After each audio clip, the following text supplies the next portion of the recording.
कहती है, वो अपना वचन भेजता है और अपनी मर्जी को जाहिर करता है। जब आज आप उसका वर्ड सुनेंगे, आप उसकी मर्जी को सुनेंगे।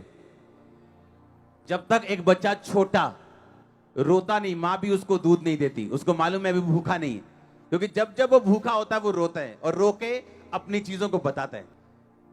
आपका उद्धार भी बने रहने के लिए आपको जोर लगाना पड़ता है, फोर्स लगानी पड़ती, हाँ या ना? अपने आप चंगाई नहीं मिलती, अपने आप बरकत नहीं मिलती, आपको जोर लगाना पड़ता है, क्योंकि बाइबल कहती है प्रबलता से आप उसके राज्य में प्रवेश करते हैं। आमीन। आप दुष्ट आत्मा को आराम से नहीं निकालते, भाई भाई कह के नहीं निकालते, हट जा कह के नहीं निकालते, आप उसे डांटते हैं, ए दुष्ट आत्मा निकल जा, हाँ या ना? और बाइबल कहती है वो आपकी डांट को समझता है, आपकी डांट को सुनता है और निकलता है। जिस चीज में आप जोर नहीं लगाएंगे वो चीज कभी फलवंत नहीं होगी। जिस चीज में आप आराम से बैठे, आपका खुदा भी आराम से बैठे, उस चीज में कभी आप फलवंत होते अपने आप को नहीं देखते, क्योंकि जो उत्तम चीजें हैं उन्हें लेना आसान नहीं, उनके लिए आपको मूल्य अदा करना पड़ता है। आमीन।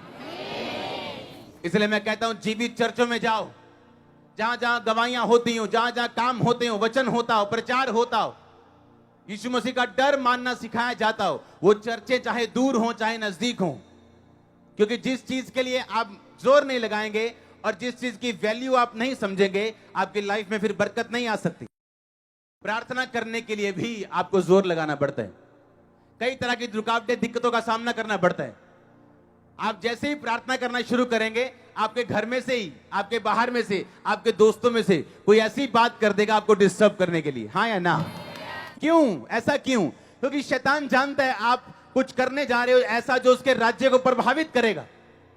अपने केस के बारे में सोचो, अपनी जिंदगी के बारे में सोचो, जो केस, जो काम आप प्रभु से चाहते हो उसको सोचो, उसको एक तकड़ी पे रखो और दूसरी तकड़ी पे ये सोचो कि इस काम के लिए जितनी प्रार्थना करनी चाहिए थी मैंने की है या नहीं की।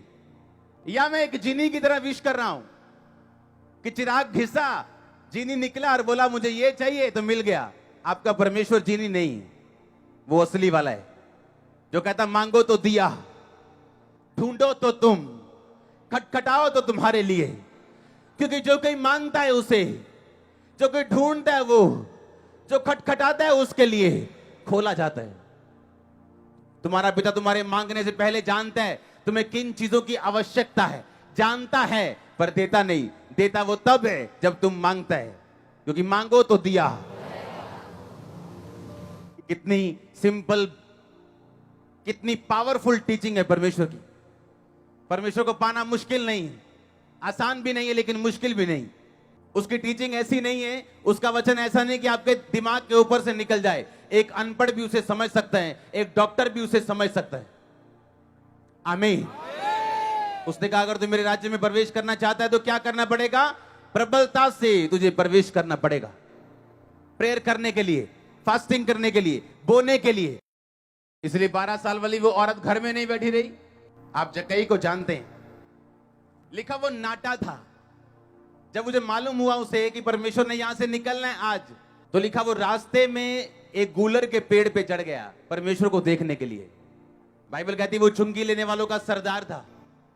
उसने ये नहीं कहा अरे यार अगर किसी पेड़ पे चढ़ जाऊंगा किसी बंदे को, किसी संत को देखने के लिए, लोग मेरी बेइज्जती करेंगे, लोग क्या सोचेंगे, मेरी पोजीशन का क्या होगा।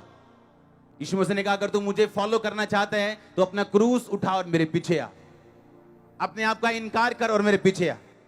जिसने अपने आप को नीचा किया मैं उसे ऊंचा करूंगा, जो अपने आप को ऊंचा करने की कोशिश करेगा मैं उसे नीचा करूंगा। लिखा जक्कई प्रबलता से प्रवेश करता है, गूलर के पेड़ पे चढ़ता है और प्रभु यीशु मसीह पूरी भीड़ से, जब कभी भी जक्कई से नहीं मिले और भीड़ से होके परमेश्वर जक्कई को बोलते हैं हे जक्कई झट उतरा क्योंकि आज मुझे तेरे घर में जाना अवश्य है। और बाइबल कहती है जक्कई ने घर जाके परमेश्वर को बोला परमेश्वर आधी प्रॉपर्टी मैं कंगालों को देता हूं, जिससे फालतू लिया 4 गुना वापिस करता हूं। परमेश्वर ने कहा आज इस घर में उद्धार आया है, अब तू और तेरा घराना उद्धार पाएंगे। आमीन। आप इमेजिन करो अगर जक्कई शर्मा जाता तो उसका कुछ न बनता, अपनी इज्जत की परवाह करता तो कुछ न बनता। कैसे प्रवेश करना है उसके राज्य में? प्रबलता से कहता प्रवेश करना। आमीन।